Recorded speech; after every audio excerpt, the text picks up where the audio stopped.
Pemirsa, calon wali kota Medan nomor urut 2, Bobi Nasution menjanjikan akan memasang kamera pengawas atau CCTV di seluruh kota Medan untuk mengantisipasi tindak kriminal. Sementara calon wali kota nomor urut 1, Ahyar Nasution, memilih berkampanye bertemu relawan emak-emak atau maskoma.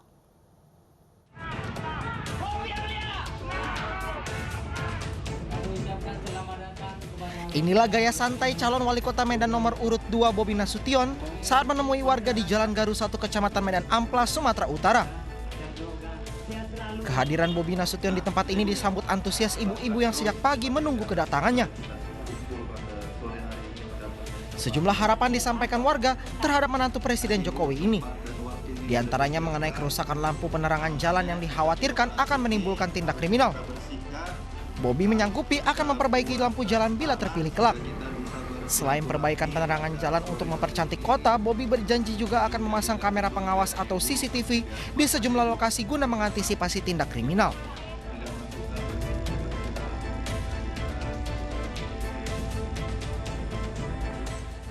Sementara di lokasi lain, calon wali kota nomor urut 1 yang diusung partai PKS dan Demokrat Ahyar Nasution memilih berkampanye menemui relawan emak-emak alias maskoma. Pertemuan digagas Ahyar untuk memberi semangat kerja pada relawan agar memenangkan dirinya dalam kontestasi Pilkada Wali Kota Medan. Dalam berkampanye, kedua paslon memastikan penerapan standar protokol kesehatan tetap dilakukan dalam masa pandemi COVID-19. Dari Medan, Sumatera Utara, Tim Liputan iNews melaporkan. Sementara paslon Bupati dan Wakil Bupati nomor urut 1 Pilkada Karangasem, IGD Dana dan Iwayan Artadipa gencar menggelar pertemuan terbatas. Paslon yang diusung PDI Perjuangan ini bahkan mengajak Ketua DPD PDI Perjuangan Provinsi Bali yang juga Gubernur Bali Iwayan Koster untuk berkampanye.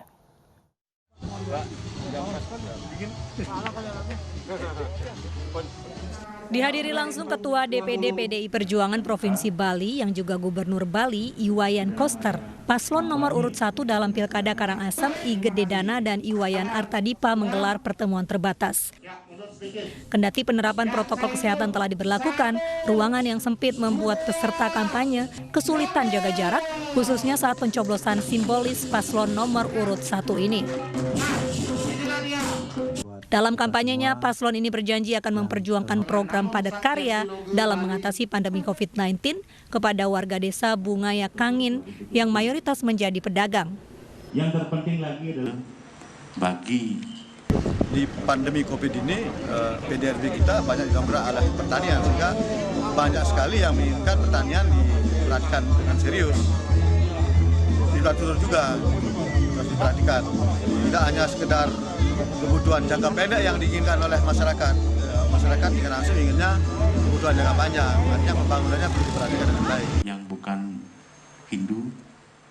Dibatasi 50 peserta, para simpatisan dan masyarakat yang tak kebagian tempat tetap diperkenankan mendengar visi misi paslon dari luar tempat kegiatan utama. Dari Karangasem, Bali, Yunda Aristia, iNews melaporkan.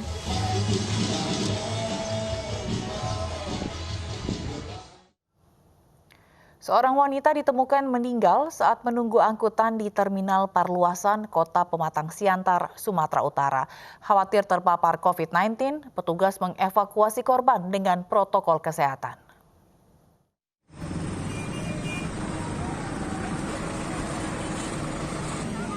Warga sekitar Terminal Parluasan Kota Pematang Siantar, Sumatera Utara pada Jumat siang dihebohkan dengan penemuan jasad seorang wanita.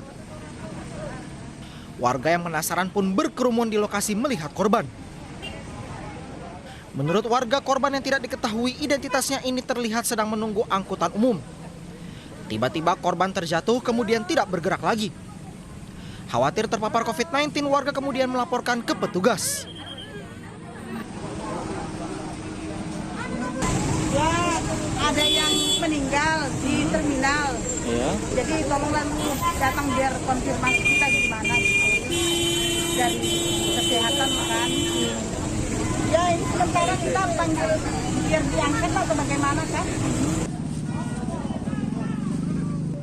Petugas dari BPBD dengan menggunakan APD lengkap kemudian mengevakuasi jasad korban ke instalasi jenazah RSU. Sementara pihak Inafis Polres mengidentifikasi korban di lokasi kejadian. Dari Pematang Siantar, Sumatera Utara, Dharma Setiawan, iNews melaporkan.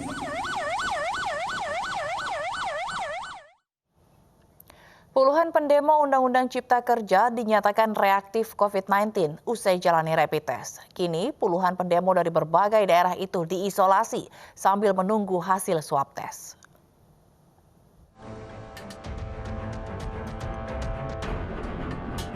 Polda Metro Jaya menggelar rapid test terhadap 1.192 pendemo yang diamankan saat aksi menolak UU Cipta Kerja di Jakarta kemarin. Hasilnya, 34 orang dinyatakan reaktif COVID-19.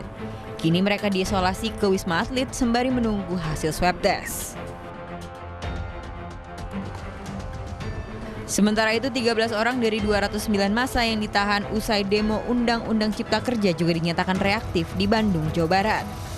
13 pendemo yang reaktif ini dibawa ke Rumah Sakit Bayangkara Sartikasi untuk menjalani swab test.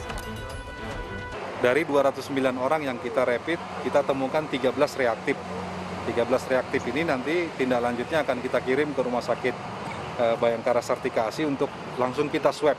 Nah, ini yang kita khawatirkan, makanya setiap surat pemberitahuan pelaksanaan unjuk rasa ataupun berkumpul kita sampaikan agar dihindari semaksimal mungkin, karena kita khawatir penularan COVID-19. Bayangkan kalau yang 13 reaktif ini memang betul-betul positif.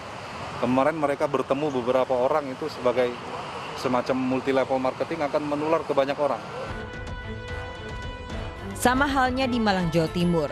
Dari 129 orang yang ditangkap Polresta Malang, 20 orang ternyata reaktif COVID-19 setelah jalani rapid test. Pendemo yang reaktif pun juga akan jalani swab test dan isolasi. Tim Liputan iNews melaporkan. Perang terhadap wabah corona masih berlanjut. Tenaga kesehatan dan tenaga penunjang tanpa kenal lelah terus bekerja membantu penanganan wabah ini. Dan di tengah tugas berat mereka, masyarakat Indonesia melalui MNC Peduli hadir memberi semangat dan apresiasi agar dapat bertahan di tengah pandemi.